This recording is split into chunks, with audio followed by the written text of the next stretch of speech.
Assalamualaikum warahmatullahi wabarakatuh. Perkenalkan, saya Eva Aini, CGP Angkatan 11 Kabupaten Bintan. Pada kesempatan hari ini saya akan melakukan wawancara dengan Kepala Sekolah SMK Negeri 1 Bintan Utara, Ibu Nur Aisyah SPD, mengenai pengambilan keputusan berbasis nilai-nilai kebijakan sebagai pemimpin. Assalamualaikum Bu Nur. Waalaikumsalam Bu. Selamat pagi. Bagaimana kabar hari ini Bu? Alhamdulillah sehat. Alhamdulillah. Terima kasih atas waktu dan kesempatan yang Ibu berikan kepada saya untuk melakukan wawancara hari ini. Baiklah Ibu, langsung saja dengan pertanyaan yang pertama ya Ibu. Selama ini bagaimana Ibu dapat mengidentifikasi kasus-kasus yang merupakan dilema etika dan dilema moral dan bujukan moral? Baik, untuk kasus-kasus yang terkait dengan dilema etika itu biasanya kasus-kasus yang dimana keduanya itu sama-sama bernilai kebaikan, tetapi memiliki konflik kepentingan mungkin ya seperti itu. Jadi ada dua hal yang sama-sama baik, di mana kita harus memilih salah satu dari keduanya. Sedangkan untuk yang bujukan moral itu untuk kasus-kasus yang berkaitan dengan hukum atau aturan ya, yang mungkin tidak sesuai atau melanggar aturannya seperti itu. Mungkin akhir-akhir ini ada beberapa yang terjadi di anak-anak kita ya Ibu ya. Betul. Yang seperti orang tuanya sakit, dia harus terlambat mungkin seperti itu ya. Baiklah. Selama ini bagaimana Ibu menjalankan pengambilan keputusan di sekolah ini, terutama untuk kasus-kasus di mana ada dua kepentingan yang sama-sama mengandung nilai kebajikan? Jadi kalau untuk dua kepentingan ya yang sama-sama baik itu biasanya kita lihat kebermanfaatannya. Jadi kalau seandainya ada dua hal yang masing-masing itu sebenarnya sama-sama baik, cuman kita lebih lihat pada kepentingannya, mana yang lebih banyak manfaatnya. Jadi bukan kita istilahnya memihak pada satu pihak, tetapi kita lebih melihat mana yang lebih banyak manfaatnya kalau kita pilih yang itu. Tapi kalau seandainya terbuka kemungkinan untuk win-win solution gitu, jadi dua-duanya bisa dirangkul, kita tentu pilih yang itu terlebih dahulu. Tapi kalau tidak mungkin ya kita cari yang mana yang lebih banyak manfaatnya kalau kita pilih begitu. Oh ya begitu ya. Kemudian langkah-langkah atau prosedur seperti apa kira-kira yang Ibu pilih selama ini? Pertama kita lihat dulu akar masalahnya, lalu kita cari tahu kronologis kejadiannya atau apa kalau misalnya ada kasus ya.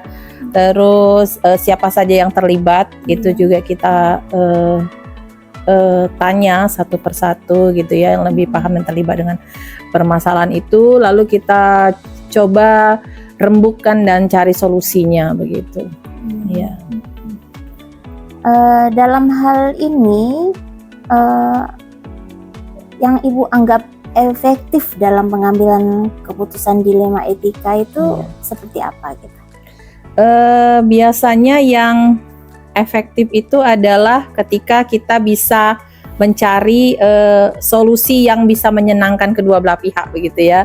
Karena kan kalau kita lihat nilainya sama-sama baik gitu, kalau dilema etika itu kan begitu sama-sama baik, tetapi dua kejadian ini sama berbenturan begitu ya. Jadi kita berusaha untuk mencari solusi yang menyenangkan semua pihak, tapi kalau seandainya itu tidak memungkinkan, ya itu tadi kembali lagi kita cari yang lebih banyak manfaatnya gitu untuk semuanya begitu. Baik Ibu, untuk pertanyaan selanjutnya, apakah Ibu memiliki sebuah tata kala atau jadwal tertentu dalam sebuah penyelesaian kasus dilema etika? Apakah Ibu langsung menyelesaikan di tempat atau memiliki sebuah jadwal untuk menyelesaikannya?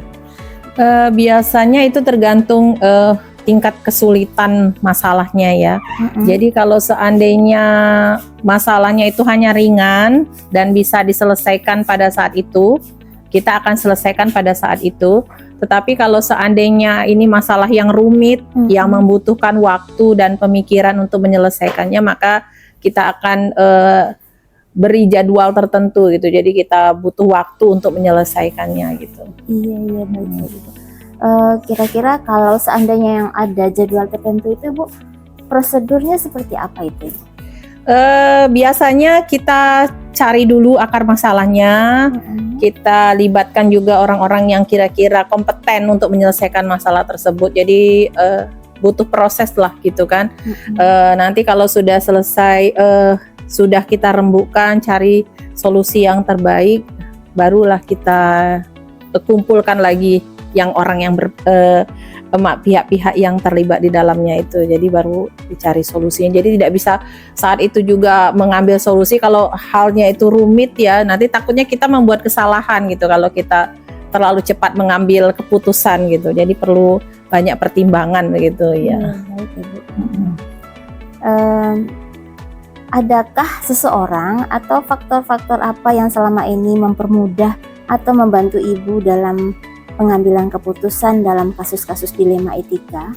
Kalau di sekolah tentu kita butuh bantuan dari wakil kepala sekolah ya, tergantung bidangnya masing-masing dan tergantung masalah yang terkait dengan bidang tersebut.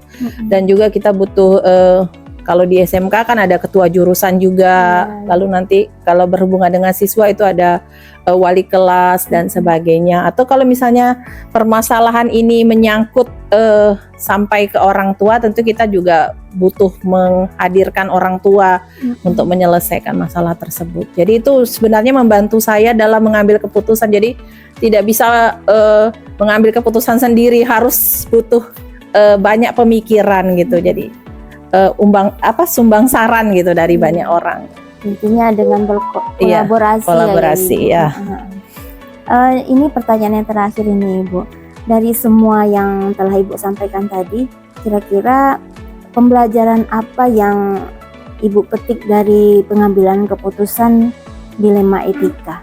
Iya. Jadi satu hal yang perlu garis bawahi ketika kita mengambil keputusan yang terkait dengan dilema etika, karena di sini masing-masing pihak itu merasa benar, jadi kita harus harus berusaha meyakinkan bahwa keputusan yang diambil itu adalah yang terbaik untuk semuanya, dan selalu berusaha untuk objektif dalam mengambil keputusan dan selalu melibatkan banyak pihak. Jadi jangan sampai itu menjadi keputusan pribadi, tetapi itu adalah keputusan seluruh bagian dari sekolah gitu, seperti itu. Ibu luar biasa sekali pengalaman yang Ibu berikan. Mungkin cukup di sini ya Ibu wawancara kita hari ini. Saya berterima kasih banyak atas waktu dan kesempatan dan pemikiran-pemikiran Ibu mudah-mudahan bisa menjadi bahan juga bagi saya untuk kedepannya. Baiklah Ibu, terima kasih banyak sekali lagi. Sama-sama, Bu. Saya tutup wawancara hari ini dengan wassalamualaikum warahmatullahi wabarakatuh. Waalaikumsalam warahmatullahi wabarakatuh.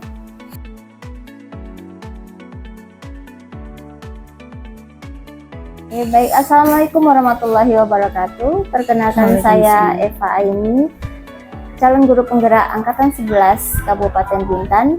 Pada kesempatan ini saya akan melakukan wawancara dengan Ibu Elvi Rahmi sebagai Kepala Sekolah SMK Muhammadiyah Tanjung Uban. Di sini saya akan mewawancarai Ibu Elvi mengenai pengambilan keputusan berbasis nilai-nilai kebijakan sebagai pemimpin. Baik, selamat pagi Ibu Elvi. Selamat pagi Bu. Terima kasih atas waktu dan kesempatan yang Ibu berikan kepada saya untuk melakukan wawancara pada pagi hari ini. Iya Bu. Baik, kita langsung saja ya Ibu. Selama ini bagaimana Ibu dapat mengidentifikasi kasus-kasus yang merupakan dilema etika atau bujukan moral? Baiklah, saya coba menguraikan ya Bu, maksud daripada apa tadi dilema etika.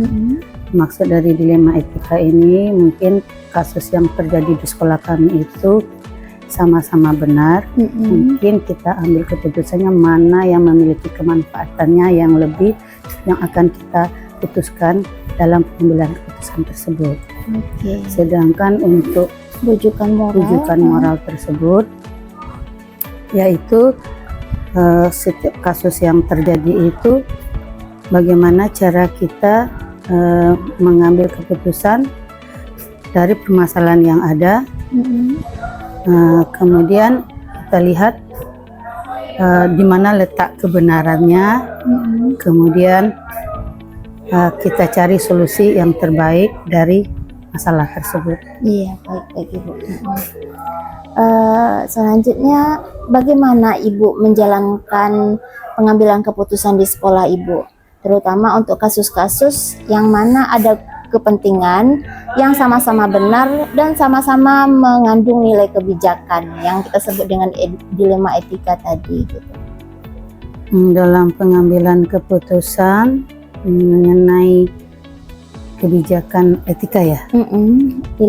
Dilema etika itu kita lihat dahulu titik permasalahannya antara kalau memang dia sama-sama benar. Kemudian di antara yang benar itu mana yang memiliki urgen, ibaratnya yang betul-betul bermanfaat di antara keduanya. Kemudian kita musyawarahkan dengan pihak sekolah. Kemudian hasilnya itu baru bisa kita memutuskannya bahwa di antara sama-sama yang benar itu mana yang lebih benar, itulah yang kita ambil keputusan. Iya begitu ya Ibu ya.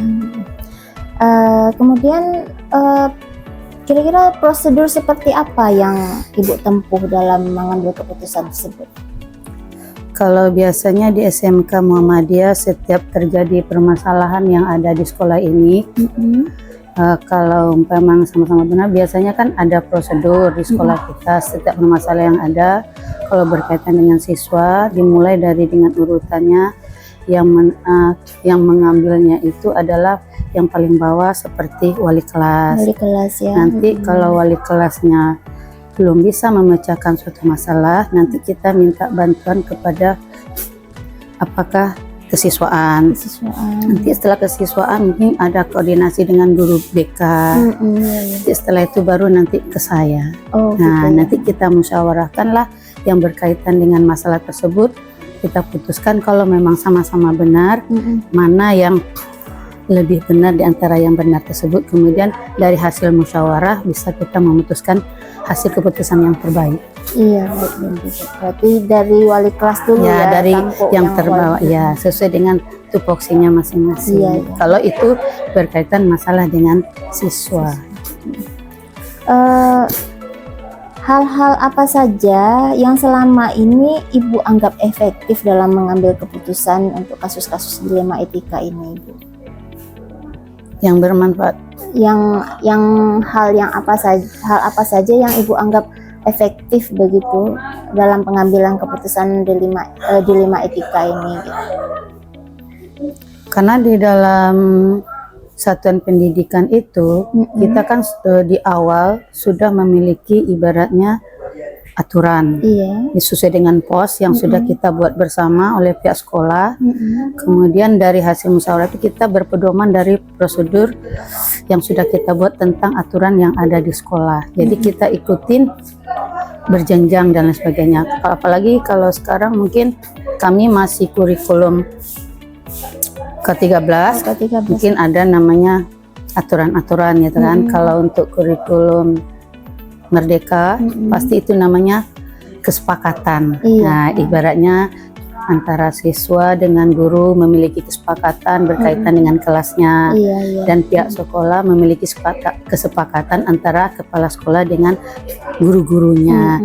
Jadi kita ketika membuat aturan berdasarkan kesepakatan bersama, tidak ada lagi istilahnya saya sebagai pimpinan menjat guru di bawah. Jadi kita memang enak sama enak. Jadi ada aturan dan prosedurnya. Jadi kesepakatan intinya ya Ibu. Selanjutnya Ibu, apakah Ibu memiliki tata kala atau jadwal tertentu dalam sebuah penyelesaian kasus dilema etika?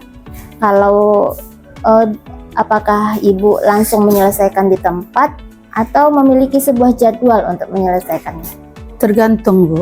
Kalau umpamanya masalahnya tuh urgent, mungkin di saat itu bisa kita lihat permasalahannya besar, kecil, sedangnya.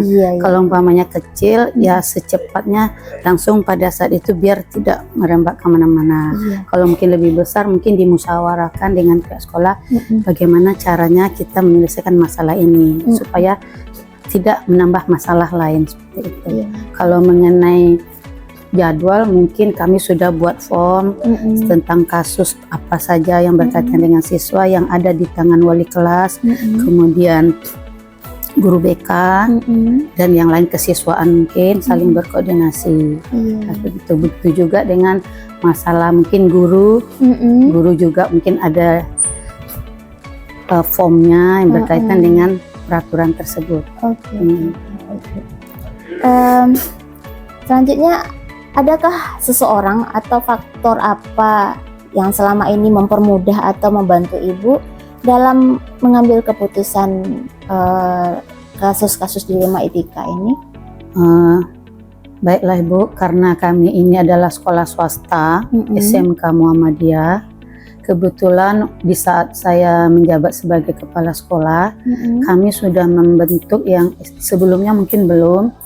Kami sudah membentuk Majelis Tikdasmen namanya, Majelis Pendidikan Dasar Menengah. Jadi setiap permasalahan yang ada di sekolah, kalau kami di sekolah tidak mampu menangani permasalahan tersebut, kami memang minta bantuan Majelis Tikdasmen.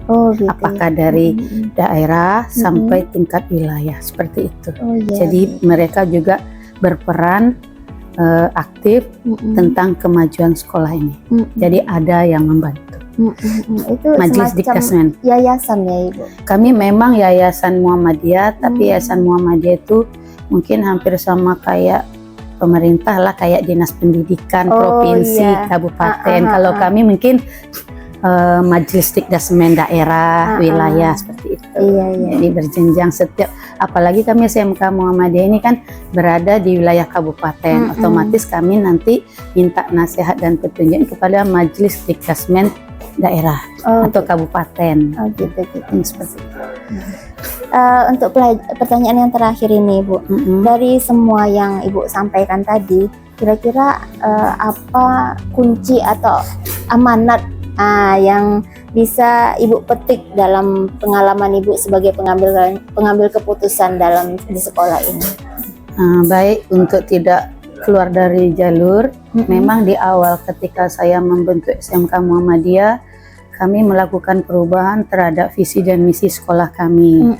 Jadi kami menitik beratkan yang ada di sekolah kami ini tentang visi misinya itu. Setiap permasalahan yang ada di sekolah Muhammadiyah ini kami berazaskan kekeluargaan yang Islami, berazaskan Al-Quran dan Sunnah, kemudian musyawarah, berazaskan Islam, seperti itu. Dan insya Allah ke depannya kami bisa menjalankan, walaupun ini kan itu kan visi dan misi kami. Semoga apa yang kami rumuskan tersebut ke depannya itu tercapai dengan baik. Meskipun dengan tantangan zaman yang betul. luar biasa Karena sekarang ini anak didik kita itu membutuhkan hal-hal yang seperti itu.